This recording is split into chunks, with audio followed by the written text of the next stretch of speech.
자, 오늘 본문 말씀 1절을 보시면 이스라엘이 시딤에 머물러 있더니 그 백성이 모압 여자들과 음행하기를 시작하니라. 이렇게 별로 유쾌하지 않은 내용으로 1절이 시작이 됩니다. 시딤이 지금 어디냐 하면 아직 요단강 건너기 전이에요. 요단강 건너기 전에 여리고하고 거의 대척 지점에 있는 그런 장소인데 지금 거기서 이 이스라엘 백성이 음행을 하기를 시작했는데 그 음행을 누구하고 하기 시작했다고 합니까? 모압 여자들과 시작했다 이렇게 말합니다.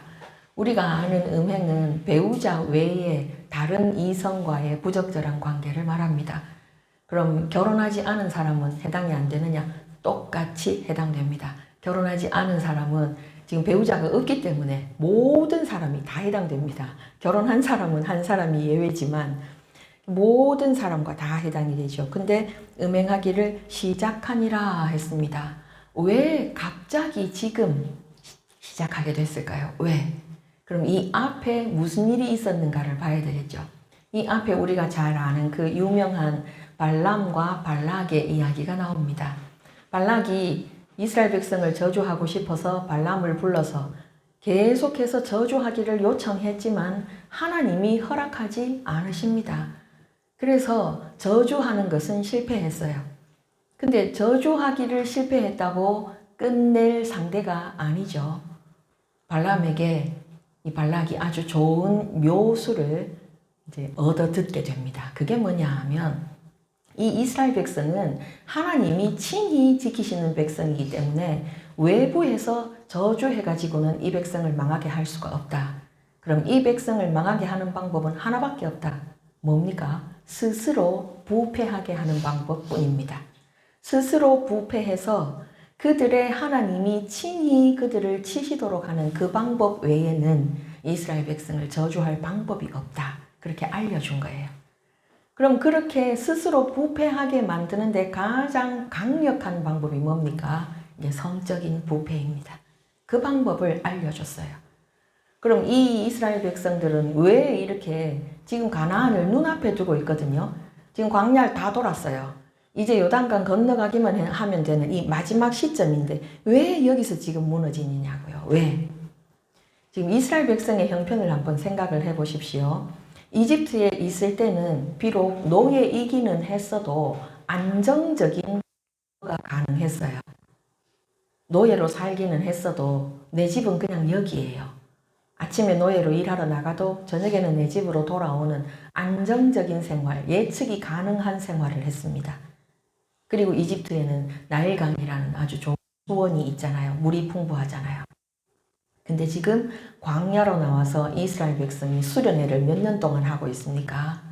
40년째 지금 수련회를 하고 있습니다. 여러분 수련회 하면 좋죠?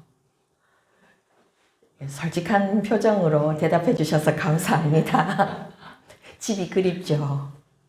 수련회 때 아무리 은혜 받아도 그 잠자리가 불편한 거 힘들어요. 음식 불편하죠. 모든 게 다 불편해요. 은혜 받는 것과는 별개로 일상생활은 불편해요. 그래서 수련회가 길면 집에 돌아왔을 때 후유증이 꼭 있어요. 그죠? 지금 이스라엘 백성이 수련회가 얼마 동안 계속되고 있다고요? 40년 동안. 그럼 지금 이 여인들이 집에서 살 때처럼 자기를 꾸밀 수 있었겠습니까? 이스라엘 여인들이? 불가능했겠죠.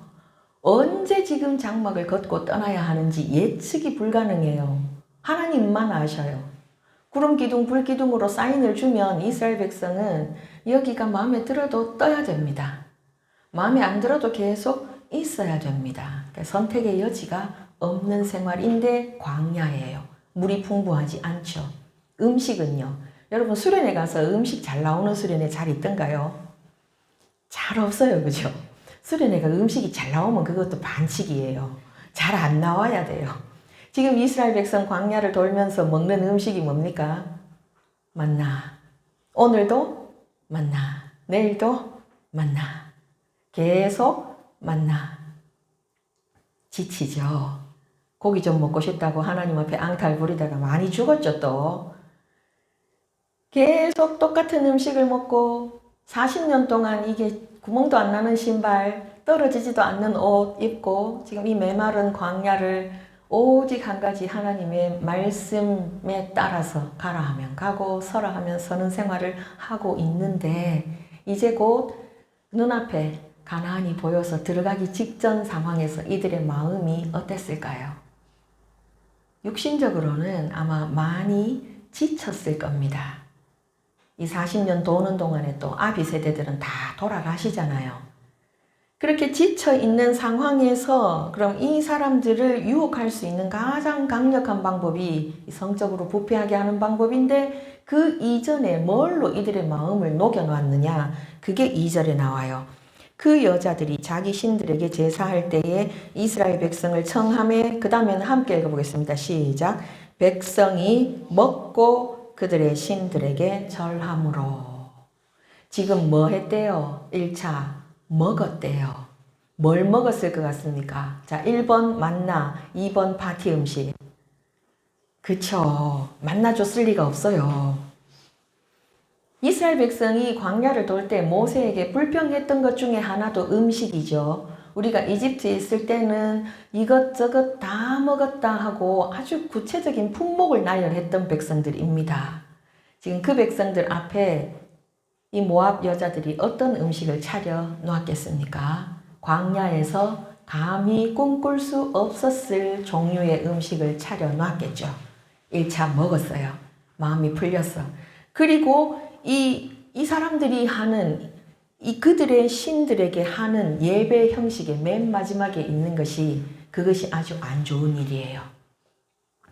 그 일을 하기 위해서 그쪽 사람들은 자기들의 딸을 신전에다가 바칩니다. 장녀로. 신전 장녀로 바쳐진 그 여자들의 옷차림은 그럼 어떻겠습니까? 이스라엘 여인들하고 비교해보면 어떻겠어요? 거의 뭐 헐벗었겠죠. 그런 차림으로. 거기다가 이 여자들은 지금 수련회 중인 이 이스라엘 여자들 머리도 대충 노란 고무줄로 묶어가지고 세수를 했는지 안 했는지도 알 수 없는 그런 옷을 입고 있는 여자들하고 비교되게 꾸미고 예쁜 애들만 뽑아서 지금 보냈겠죠. 넘어지기 딱 좋은 환경을 만들어 놨습니다. 근데 거기에 어떻게 했다고요? 그 백성을 청했대요. 그냥 지나가는 말로 우리 신전에 예배드리는 행사가 있어요. 한번 놀러 오세요. 이게 아니고 여기 청했다는 단어는 정식으로 초대장을 보냈다는 뜻입니다. 정식으로. 그럼 여러분 같으면 여러분이 모압 사람이라면 어떤 사람에게 초대장을 보내겠습니까? 여러분이 마음속으로 대답하신 그 대답이 정답이에요. 지도자층에게 보냈겠죠. 그 사람들이 무너지면 다 무너지니까요. 그래서 그 사람들이 가서 어떻게 됐대요? 3절은 함께 읽어보겠습니다. 시작. 이스라엘이 바알볼에게 가담한지라 여호와께서 이스라엘에게 진노하시니라. 여기 지금 이스라엘이 바알볼에게 가담한지라 하는 요 번역은 조금 아쉬운 번역이에요. 가담했다는 것은 그냥 한 발 집어넣었다 정도로 생각이 되잖아요. 원문은 그런 뜻이 아니에요. 원문에 사용된 단어는 매우 무거운 단어입니다. 스스로를 묶었다 이렇게 번역하는 것이 더 알맞는 번역입니다. 그래서 킹제임스 버전에서는 연합했다 이렇게 번역하고 있어요. 연합, 스스로를 묶었다.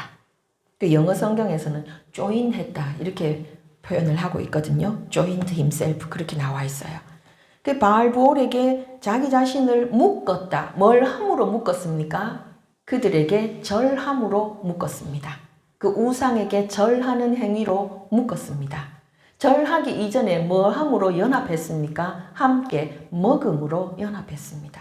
우리가 누군가와 함께 먹는 행위는 오전에 목사님도 강조하셨는데 이것이 그냥 먹는 게 아니에요. 먹는 행위, 이것은 우리를 하나로 묶어주는 행위입니다. 근데 이스라엘 백성이 지금 함께 먹으면 안 되는 사람들과 먹었고 절하면 안 되는 대상에게 절했기 때문에 묶여버렸어요. 우리나라는 이런 일이 언제 일어나는가? 제사 지낼 때 일어나죠. 저도 칠남매 맞이가 저희 아버지셨기 때문에 집에서 제사 지내는 광경 많이 봤습니다. 마르고 닳도록 봤습니다.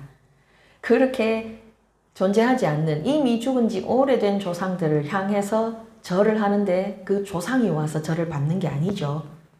그 뒤에 있는 악한 영에게 그 절을 하는 사람들이 묶여버립니다. 그렇게.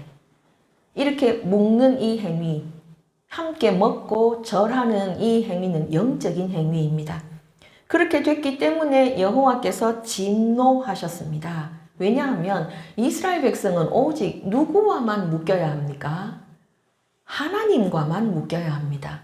근데 하나님 아닌 다른 것과 묶여버렸기 때문에 하나님은 지금 진노하셨어요.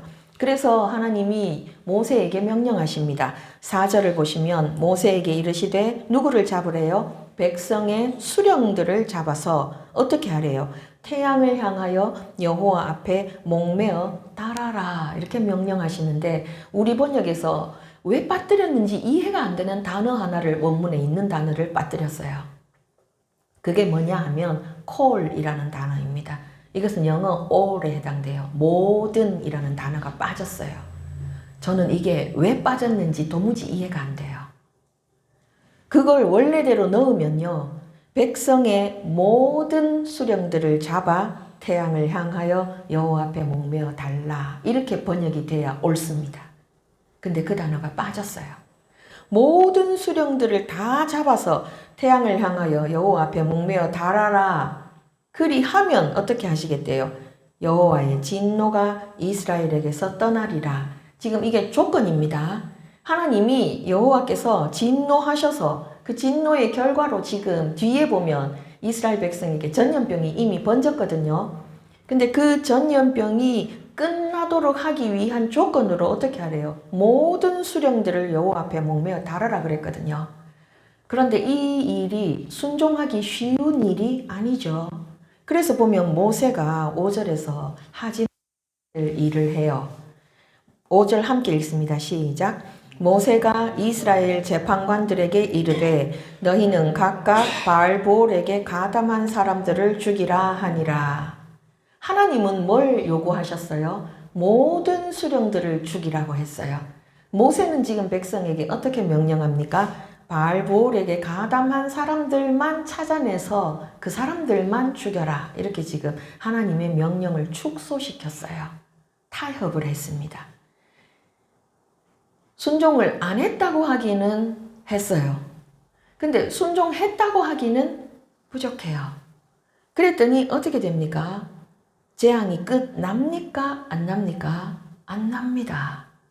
모세 입장에서는 하나님 요만큼만 해도 봐주세요.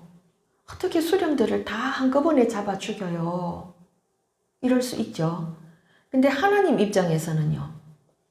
그 수령들이 죽고 대신에 모든 백성들이 사는 것이 더 낫지 아니하냐? 하나님 입장은 그렇고 모세 입장은 아유 직접 가담한 사람들만 죽이시죠. 이거예요. 근데 지금 그 상황에서 6절이 일어납니다. 6절은 함께 읽습니다. 시작. 이스라엘 자손의 온 회중이 회막문에서 울 때에 이스라엘 자손 한 사람이 모세와 온 회중의 눈앞에 미디안의 한 여인을 데리고 그의 형제에게로 온지라. 지금 어떤 상황이라고 합니까? 이스라엘 자손 한 사람이 모세와 온 회중이 보고 있는 눈앞에서 지금 전염병이 번져서 자기 동족들이 죽어가고 있는 상황인데 여인 한 명을 어느 여인을요? 미디안의 한 여인을 데리고 형제에게로 왔다. 이거 무슨 일이 일어난 거예요? 이전까지는 이 죄악이 어디에서 일어났습니까? 이스라엘 진영 바깥에서 일어났습니다. 바깥에서. 지금 이 모압 여인들이 이스라엘의 이 남자들을 초청했다 그랬잖아요. 자기들이 있는 곳으로. 진영 밖에서 일어났습니다. 이 죄가. 그런데 지금 이 한 사람이 모든 사람이 보고 있는데 진영 안으로 이 죄를 끌고 들어왔어요. 근데 지금 이 6절은 또 번역이 조금 아쉬워요. 이렇게 번역하지 말고 원문을 그대로 번역했으면 더 좋았을 것 같아요. 그래서 제가 원문을 그대로 번역한 것을 가지고 와봤어요. 한번 들어보세요. 6절입니다. 그런데 자 보라, 이스라엘 자손 중 한 사람이 왔다. 그런데 그가 모세의 목전에서 그리고 이스라엘 자손의 온 회중의 목전에서 그 미디안 여인을 그의 형제들에게로 데려왔다. 그런데 그들은 회막문에서 계속 울고 있었다. 여러분, 강조점이 다른 게 느껴지십니까? 지금 우리 한글 번역 성경으로 읽었을 때는 그냥 이스라엘 자손의 회중들이 울고 있을 때 이 남자가 공공연하게 미디안 여인을 데리고 왔다. 지금 강조점이 그냥 이 남자가 데리고 온 게 강조점이 있는 것 같아요. 그죠? 근데 원문을 읽어보니까 강조점이 어디에 있어요? 이 남자가 그렇게 했을 때 백성들이 뭐 하고 있었느냐에 강조점이 있죠. 그런데 그들은 회막문에서 계속 울고 있었다잖아요. 그럼 이게 뭘 나타냅니까? 이스라엘 백성이 지금 왜 웁니까? 바알볼에게 가담했던 그 사람들을 찾아서 죽였는데도 전염병이 끝나지 않기 때문에 가담한 자기 죄로 죽은 사람들 더하기 전염병으로 죽은 사람들, 이 수많은 사람들의 죽음으로 인해서 지금 울고 있어요. 울고 있는데 이 우는 게 왜 울었겠어요? 가족이나 친척이나 지인이나 어쨌거나 우리 동족이 지금 죽었기 때문에 그 이별의 슬픔도 있겠고 우리 죄로 말미암아 이렇게 됐으니까 하나님 앞에 회개의 눈물도 섞여 있겠죠. 그런데 그런데 그들은 회막문에서 계속 울고 있었다라고만 표현하는 거, 목격하고도 우는 것 외에 아무것도 안 하고 있었다는 게 포인트라면 이 대목에서 하나님이 우리에게 말씀하고 싶으신 게 뭘까요? 죄는 묵인하거나 방관하거나 허용하면 안 된다는 거예요. 죄는 묵인하거나 허용하거나 방관해서는 안 된다는 겁니다. 왜요? 묵인한다는 것은 나도 거기에 동조하는 것이 되기 때문이에요. 그리고 그 죄는 어떤 종류의 죄든지 급속도로 전염이 됩니다. 죄뿐만이 아니라 레위기를 읽어보면 모든 부정은 반드시 급속도로 전염되는 특징을 가지고 있어요. 그래서 방관하거나 허용해서는 안 되는데 지금 그냥 울기만 하고 어떤 일도 하지 않고 있었다는 게 포인트예요. 온 백성이 그러고 있는데 그때 누군가가 나타납니다. 그게 7절, 8절 함께 읽어볼까요? 7절, 8절 시작. 제사장 아론의 손자 엘르아살의 아들 비느하스가 보고 회중 가운데서 일어나 손에 창을 들고 그 이스라엘 남자를 따라 그의 막사에 들어가 이스라엘 남자와 그 여인의 배를 꿰뚫어서 두 사람을 죽이니 연병이 이스라엘 자손에게서 그쳤더라. 아멘. 자, 제사장 아론의 손자 엘라살의 아들 비느하스가 봤어요. 비느하스만 봤어요. 이 광경을 온 백성이 다 봤어요. 근데 마치 비느하스 혼자의 눈에만 보인 것처럼 다른 사람은 그냥 울고만 있는데 비느하스가 보고 그 다음에 한 행동이 뭡니까? 회중 가운데서 일어났습니다. 일어나서 그리고 나서는 어떻게 했어요? 손에 창을 들고 그 이스라엘 남자를 따라 그의 막사에 들어갔다고 돼 있죠. 이 단어가 아주 충격적인 단어입니다. 막사. 이게 개인의 장막이 아니에요. 개인의 취침하기 위한 장막이 아니고 막사, 여기 군필자들이 앉아 계시는데 막사는 지휘관들이 있는 곳입니다. 여기서 회의도 하고 명령도 하달하죠.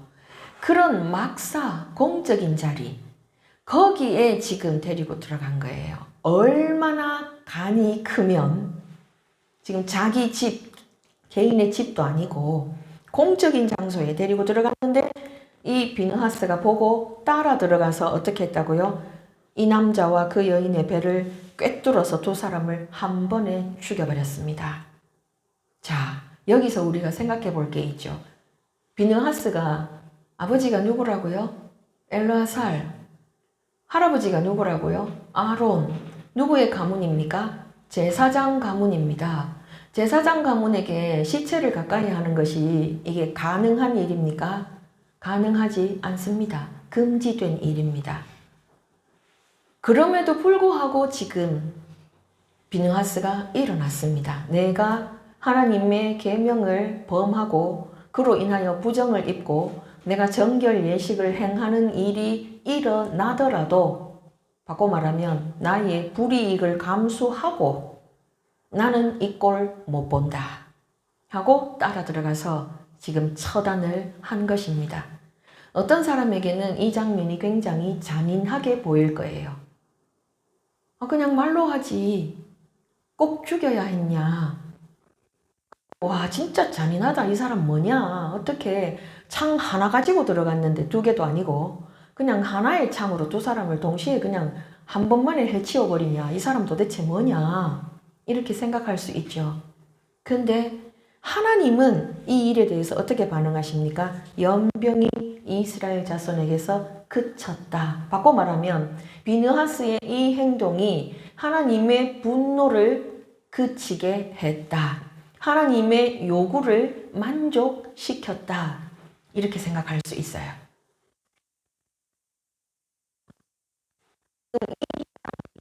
그러니까 바로 이 죄 때문에 왔습니다. 그 어떤 계층의 죄 때문입니까? 지도자 계층의 죄 때문입니다. 하나님이 우리에게 원하시는 것은 죄에 대해서 자비를 베풀지 않는 것입니다. 죄에 대해서 자비가 없는 것입니다. 우리가 하나님을 사랑의 하나님이라고 하지만 하나님은 사랑의 하나님이기만 한 것이 아닙니다. 사랑과 똑같이 뗄래야 뗄 수 없는 관계로 똑같이 붙어 있는 것이 하나님의 공의입니다. 하나님이 공의의 하나님이 아니시라면 예수님을 십자가에 못 박으실 이유가 없었습니다. 하나님의 공의를 만족시키기 위해서 하나님이 자기 백성을 사랑하시기 때문에 자기 아들을 십자가에 내주시기까지 하셨습니다. 하나님은 죄를 그만큼 싫어하십니다. 그래서 비느하스의 이 행동이 하나님의 분노를 가라앉게 만들었습니다. 이것이 잔인하다고 생각하시는 분들은 의사들이 하는 일을 한번 생각해 보십시오. 몸 안에 좋지 못한 종양이 하나 생겼다고 쳐봅시다. 그러면 의사들이 어떻게 합니까? 그 종양의 경계선을 따라 세밀하게 종양만 정확하게 떼내는 의사를 혹시 보셨습니까? 제가 알기로 그런 의사는 없습니다. 오히려 종양에서 제법 먼 부위까지 멀자를 함께 잘라낸다고 들었습니다. 생사를. 종양이 있는 곳에서 제법 먼 부위까지. 그런 의사를 우리는 잔인하다고 합니까? 멀쩡한 데를 잘라냈으니까 아무도 잔인하다고 하지 않아요. 오히려 그런 의사를 실력 있는 의사라고 합니다. 왜 그렇습니까? 조금이라도 그 종양의 영향을 받은 세포가 다시 다른 종양을 만들어낼 가능성을 남겨두지 않기 위해서죠. 죄에 대해서는 그런 자세를 가지기를 하나님은 기다리시는 거예요. 그런데 이미 죽은 사람이 몇 명입니까? 9절에 보면 24,000명입니다. 어마어마한 숫자가 죽었습니다. 근데 이제 24,000명이 죽고 끝났는데 만약 비느하스가 이 일을 하지 않았다면 얼마나 더 많은 사람이 죽었어야 했을까요? 근데 그런 상황 속에서 하나님은 이렇게 말씀하십니다. 여호와께서 모세에게 말씀하여 이르시되, 자, 13절까지는 함께 읽습니다. 시작. 제사장 아론의 손자 엘르아사의 아들 비느하스가 내 질투심으로 질투하여 이스라엘 자손 중에서 내 노를 돌이켜서 내 질투심으로 그들을 소멸하지 않게 하였도다. 그러므로 말하라. 내가 그에게 내 평화의 언약을 주리니 그와 그의 후손에게 영원한 제사장 직분의 언약이라. 그가 그의 하나님을 위하여 질투하여 이스라엘 자손을 속죄하였음이니라. 아멘. 지금 하나님은 모세를 통해서 비느하스에게 뭐라고 말씀하십니까? 내가 너에게 무엇을 준다? 평화의 언약을 준다. 이 언약은 이스라엘 백성 전체에게 주신 것이 아닙니다. 비느하스 개인에게 주신 언약이에요. 너에게 준다. 너에게. 비느하스 너 개인에게 나의 평화의 언약을 준다. 왜? 뭐 했기 때문에? 그가 그의 하나님을 위하여 뭐 했대요? 질투했다. 질투. 사랑하는 관계에서 진짜 사랑인지 아닌지를 증명하는 방법이 질투심이 일어나는가 안 일어나는가라고 하잖아요. 질투. 네가 나의 질투심으로 네가 질투했다. 근데 그 질투의 행위가 어떤 결과를 가져왔다. 13절 끝. 이스라엘 자손을 속죄하는 결과를 가져왔다. 지금 이렇게 말씀하십니다. 이스라엘 자손 전체를 속죄하는 결과를 뭐가 가져왔대요? 여호와를 위하여 질투하는 그 질투심으로 행한 믿음의 일. 다른 백성은 뭐 하고 있었는데요? 그저 울고만 있었어요. 비느하스는 어떻게 했습니까? 일어났습니다. 그리고 여호와의 명령대로 원래 여호와께서 모세에게 주셨던 그 명령대로 행했습니다. 자기 위치에서 하면 안 되는 일인데 자기가 손해를 입는 일인데도 그 일을 기꺼이 했습니다. 뭐에 눈이 멀었습니까? 질투에 눈이 멀었습니다. 누구를 위한 질투에 눈이 멀었습니까? 자기 하나님, 자기 하나님을 위한 질투에 눈이 멀었습니다. 그랬더니 하나님이 어떻게 하십니까? 내가 다른 사람한테는 이 언약을 안 맺는데 내 너하고만 언약을 맺겠다. 그게 어떤 언약이다? 평화의 언약이다. 너뿐만이 아니라 너의 후손에게 영원히 뭐를 주겠다? 제사장 직분을 주겠다. 이 언약을 누구에게 주셨습니까? 비느하스 개인에게 주셨습니다. 우리 하나님은 이런 분이십니다. 누군가 공동체 전체의 죄를 위해서 속죄하는 사람이 필요합니다. 누군가는 그 일을 해야 합니다. 근데 그 일은 결코 쉽지 않습니다. 비느하스처럼 불이익을 감수해야 합니다. 욕을 먹어야 될 수도 있습니다. 그 모든 것이 어떤 결과를 가져오더라도 내가 그것을 기꺼이 감수하고 하나님의 진노를 그치게 하겠다는 믿음의 결단과 우리 결단은 잘하잖아요. 결단 후에 따르는 믿음의 행위까지 그렇게 하는 누군가가 공동체에 꼭 필요합니다. 그러면 하나님은 누구를 보고 그 공동체를 용서하십니까? 그 한 사람을 보고 공동체 전체를 용서하십니다. 그 한 사람의 믿음의 행위가 공동체 전체를 향한 속죄의 행위인 것으로 받아주십니다. 근데 그 뒤에 놀라운 일이 기록이 되어 있어요. 14절을 보시면 죽임을 당한 이스라엘 남자 곧 미디안 여인과 함께 죽임을 당한 자의 이름은 시므리이니 살루의 아들이요 시므온인의 조상의 가문 중 한 지도자이며 어느 지파 사람이래요? 시므온 지파 사람이래요. 근데 시므온 지파에 이름 없는 한 개인이래요? 아니요. 한 가문의 지도자래요. 지도자. 이름은 뭐래요? 시므리. 시므리의 뜻이 뭐냐 하면 나의 노래라는 뜻입니다. 나의 노래. 뜻은 좋아요. 그 나의 노래를 누구를 향해 불렀어야 됐습니까? 하나님을 향해 불렀어야 됐는데 15절 보시면 죽임을 당한 미디안 여인의 이름은 고스비이니 고스비는 이름이 뜻이 뭐냐 하면 거짓입니다. 거짓. 사기. 그럼 이 둘의 이름을 합하면 어떻게 됩니까? 사기치는 노래예요. 그죠? 거짓 노래입니다. 그럼 이 뒤에 역사하는 영이 어떤 영이겠습니까? 깨끗하지 않죠. 선하지도 않죠. 악하고 더러운 영의 역사가 일어나도록 지도자의 위치에 있으면서도 자기를 내어준 것입니다. 만약 이 사람이 부끄러워했다면 대낮에 이렇게 진영 안으로 그것도 막사에 그 여인을 데리고 들어오지 않았겠죠. 이 사람 마음에는 뭐가 없습니까? 부끄러움이라고는 없습니다. 양심의 가책이 없습니다. 동족들이 전염병으로 죽어나가고 바알볼에 가담한 사람들이 지금 죽어나가는데도, 그런데도 어쩌면 이렇게 당당하게 대낮에 백성이 보는 앞에서 공적인 장소에 이 미디안 여인을 데리고 들어왔을까요? 이 뻔뻔함은 도대체 어디에서 왔을까요? 그랬더니 여호와께서 모세에게 말씀하십니다.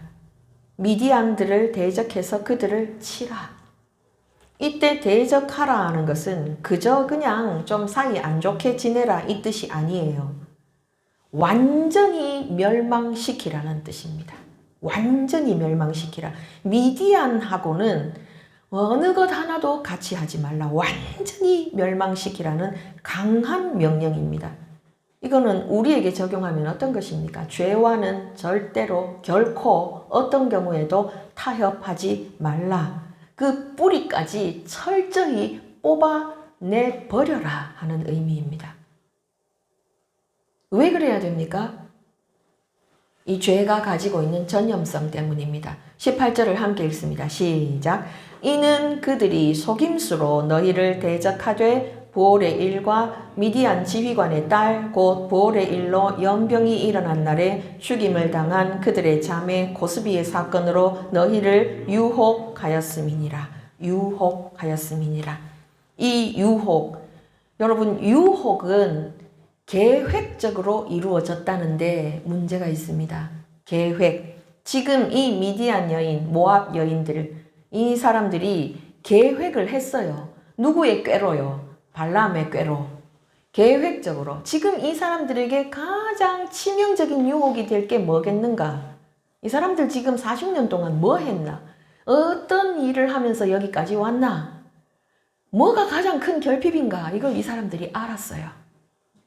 그래서 가장 결핍이 심하다고 느껴지는 바로 그 부분을 치고 들어갔더니 아니나 다를까 넘어간 겁니다. 그래서 악한 계획을 가지고 전략적으로, 의도적으로 속였기 때문에 하나님은 이 미디안인들을 용서하지 않으십니다. 그래서 미디안을 완전히 멸망시키라는 명령을 하시죠. 실제로 이 뒤에 가면 미디안을 멸망시키는 역사가 나타나고 발람도 그때 함께 죽임을 당합니다. 그럼 악인들의 마지막은 그렇다 치고요. 우리가 살펴봐야 되는 것은 이 시므온 지파입니다. 시므온 지파가 지금 광야에 처음 나왔을 때 이스라엘 백성을 군대로 조직할 때 몇 명이었는가? 그 민수기 1장 23절로 한번 가볼게요. 민수기 1장 23절. 다 찾으셨습니까? 192면입니다. 1장 23절. 함께 읽습니다. 시작. 시므온 지파에서 계수된 자는 59,300명이었더라. 몇 명이요? 59,300명. 요때는 이스라엘 백성이 이제 막 이집트에서 탈출해서 군대로 조직할 때의 인원이에요. 근데 민수기 26장, 우리 본문 바로 뒤에 26장으로 가면 두 번째 인구조사가 기록이 되어 있거든요. 그 두 번째 인구조사는 뭐 하느냐 하면 이제 가나안 땅에 들어가서 땅을 분배하기 위해서 인구조사를 한 겁니다. 그때 시므온 지파가 몇 명이냐? 26장 14절을 함께 보시겠습니다. 26장 14절. 함께 읽습니다. 시작. 이는 시므온의 종족들이니 계수된 자가 22,200명이었더라. 오, 얼마나 줄어들었습니까? 지금 37,100명이나 줄어들었습니다. 그럼 다른 지파도 이렇게 줄어들었을까요? 아닙니다. 시므온 지파가 도무지 이해할 수 없을 만큼 많이 줄어들었습니다. 성경은 구체적으로 기록하고 있지는 않는데요. 25장에서 있었던 일이 아마도 시므온 지파가 이렇게까지 극적으로 줄어드는 원인이 되지 않았을까 하고 짐작할 수 있습니다. 그러니까 시므온의 족장이 이렇게까지, 이 지도자가 이렇게까지 겁없이 대낮에 이럴 수 있었다는 것은 이 사람뿐만이 아니라 다른 사람들도 그 지파 전체적으로 적극적으로 이 죄에 가담했을 가능성이 매우 높다는 거겠죠. 그래서 창세기에 보면은 야곱이 죽기 전에 자기 자녀들을 축복하는 내용이 나오죠. 그때는 시므온이 축복을 받거든요. 근데 신명기 33장으로 가면 누가 죽기 전에 이 축복을 하는가 하면 모세가 죽기 전에 이 12지파를 축복해요. 근데 신명기 33장 오늘 집에 가서 읽어보십시오. 시므온 지파 없습니다. 아예 없어요. 뭐 좋은 거든 안 좋은 거든 뭐가 한 줄이라도 있어야 될 거 아니에요. 시므온 지파가 모세의 축복에서 빠집니다. 그리고 여호수아서로 넘어가면 여호수아 19장으로 가면 이 시므온 지파는 땅 분배도 어디다가 받는가 하면 유다 지파가 받은 땅 안에서 시므온 지파가 조금 받아요. 왜 그렇게 됐을까요? 아마도 이 25장의 범죄가 크게 영향을 미쳤을 것 같습니다. 그래서 히브리서 기자는 우리에게 뭐라고 말합니까? 죄와 싸울 때 어떻게 싸우라고 말합니까? 피 흘리기까지 싸우라고 그렇게 말씀하죠. 그리고 또 우리에게 요구하시는 것이 무엇입니까? 히브리서 10장 35절 36절로 가보시겠습니다. 신약성경 363면입니다. 신약성경 363면 히브리서 10장 35절 36절 363면입니다. 자, 히브리서 10장 35절 36절 다 찾으셨으면 함께 읽습니다. 시작. 그러므로 너희 담대함을 버리지 말라. 이것이 큰 상을 얻게 하느니라. 너희에게 인내가 필요함은 너희가 하나님의 뜻을 행한 후에 약속하신 것을 받기 위함이라. 아멘. 요 구절을 읽으면 지금 누가 떠오릅니까? 비느하스가 떠오르죠. 비느하스가 담대함을 가지고 여호와의 질투심으로 질투하였더니 무엇을 받는 사람이 되었습니까? 평화의 언약을 받는 사람이 되었습니다. 그럼 이것이 쉽습니까? 어렵습니다. 비느하스가 어느 날 갑자기 그렇게 됐겠습니까? 비느하스가 수없이 많은 날을 하나님 앞에서 하나님의 뜻대로 살기 위해서 힘쓰고 애쓰고 노력했을 것입니다. 그 시간은 결코 그냥 흘러가지 않습니다. 그래서 우리가 믿음으로 사는 것이 더군다나 지금 이 시대에 믿음으로 사는 것이 얼마나 어렵습니까? 어렵기 때문에 지금 히브리서 기자도 우리에게 무엇을 요구합니까? 인내가 필요하다고 말합니다. 인내가 필요하다. 모든 일에, 모든 사람을 대하여, 모든 일에, 모든 시간에, 모든 경우에 우리에게 요청되는 것이 인내입니다. 믿음으로 인내하는 자에게 약속된 것이 있습니다. 하나님은 우리가 하나님을 위하여 행한 작은 일도 그냥 지나치는 법이 없습니다. 오죽하면 소자에게 냉수 한 그릇만 줘도 상을 잃지 않으리라고 약속하셨습니다. 그래서 이 평화의 언약이 비느하스만의 것이 아니라 우리 것이 되도록 우리에게 필요한 것이 무엇입니까? 죄와는 타협하지 않는 것입니다. 절대로 타협하지 않는 것입니다. 죽으면 죽었지 타협하지 않는 것입니다. 끝까지 반드시 잘라내겠다는 의지를 가지고 나의 연약함을 아시는 주님께서 모든 순간에 나를 도와주십시오. 그렇게 기도하면서 이 믿음의 길에서 다 승리하시고 하나님이 우리 각자에게 우리에게 알맞는 평화의 언약을 선물로 주실 때까지 그 길에서 굳게 서시기를 좋으신 우리 주님의 이름으로 축복합니다. 함께 기도하시겠습니다.